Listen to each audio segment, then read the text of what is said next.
और जो सकारात्मक रुख रहा है। और मैंने पहले भी बताया था कि सरकार के चारों खाने और चारों दरवाजे जैसे बातचीत के लिए खुले थे। हमारे जो सांसद महोदय आदरणीय हनुमान जी कल पधारे, जैसे कहीं पर छोटा मोटा जैसे कोई कम्युनिकेशन गैप था, वो कम्युनिकेशन गैप भी दूर हो गया। हमारे आदरणीय देवेंद्र जी जोशी साहब भी मौजूद है। जो सरकार की तरफ से घोषणा है, वो पहली घोषणा ये है कि इस परिवार को न्याय मिले, ये सबसे मुख्य मांग है। और इस मुख्य मांग पर मैं आदरणीय भजन लाल जी को और हमारी सरकार को धन्यवाद देता हूं कि इस मांग को मान लिया गया है। आज ही ये केस सीबीआई को ट्रांसफर किया जाता है। स्टेट गवर्नमेंट आज ही रिकमेंडेशन कर देगी।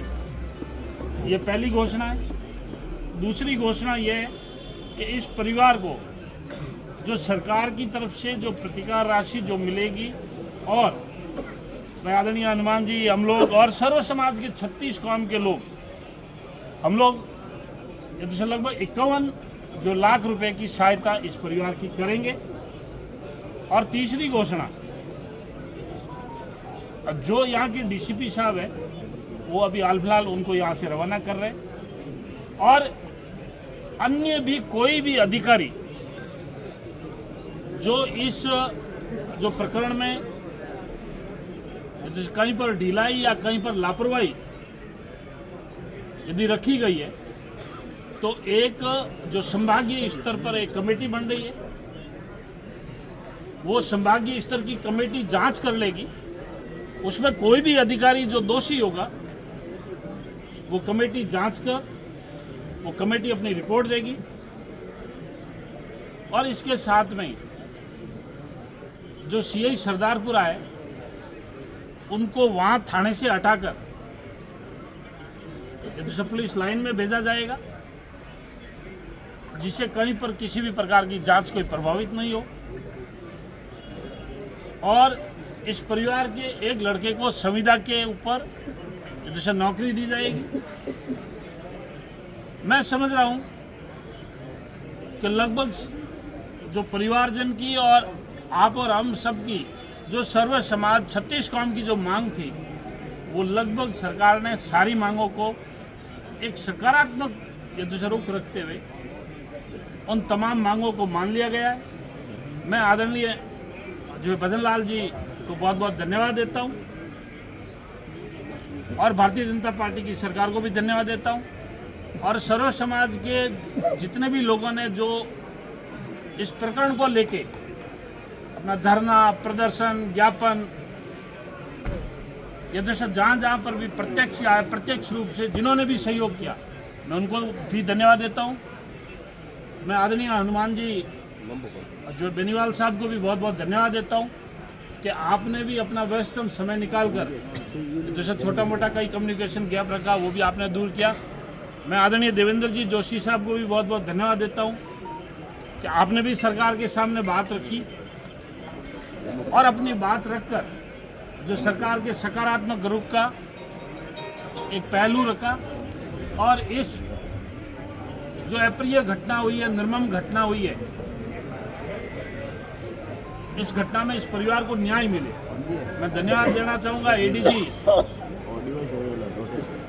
जैसे भाई बंसल साहब को, जैसे राजेंद्र जी कमिश्नर साहब को, और पूरी कमिश्नरेट पुलिस को, और अभी हमारे साथ में आए हुए जैसे श्रीमान आलोक जी डीसीपी,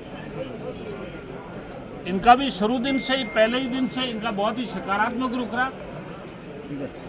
और आज ये शांतिपूर्वक और सभी मांगों को मानते हुए इस धरने का हम आज ऐसा समाप्ति की घोषणा कर रहे हैं। और आपके चैनलों के माध्यम से मैं सब राजस्थान की जनता की अपील करना चाहूँगा कि भविष्य के अंदर ऐसी कोई घटनाक्रम नहीं हो अपने बहन बेटी बच्चों के मिलने जुलने वालों के ऊपर, और घर परिवार में अच्छे संस्कार निर्माण करो, जिससे भविष्य में इस प्रकार की कोई घटनाक्रम न हो, उसके लिए आप और हम सर्व समाज के 36 कौम के लोग सभी जिम्मेवार हैं। सरकार आपसे और हमारे से ही बनती है, सरकार आप और हम ही हैं।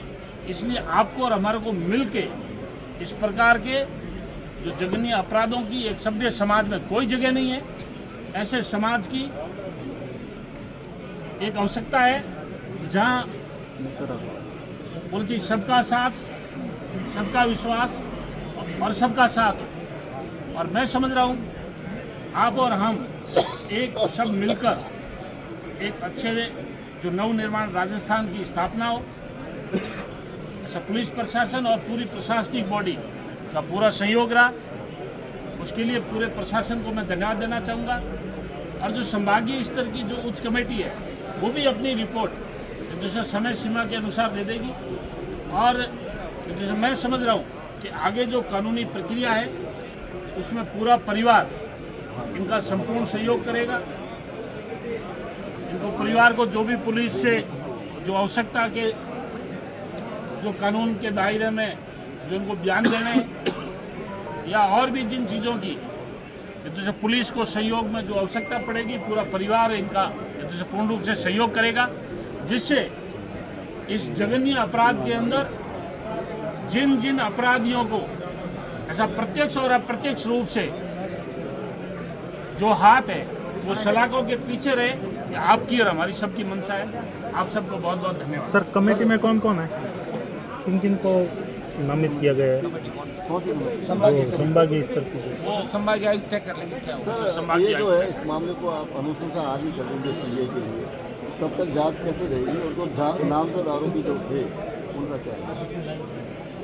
उसके अंदर नामजद जो आरोपी है, नामजद आरोपी अभी पुलिस कस्टडी के अंदर है कि 2 लोग हैं, उनसे पूछताछ करेंगे। सीबीआई आज अनुशंसा करते ही सीबीआई की एंट्री हो जाएगी ना आज का।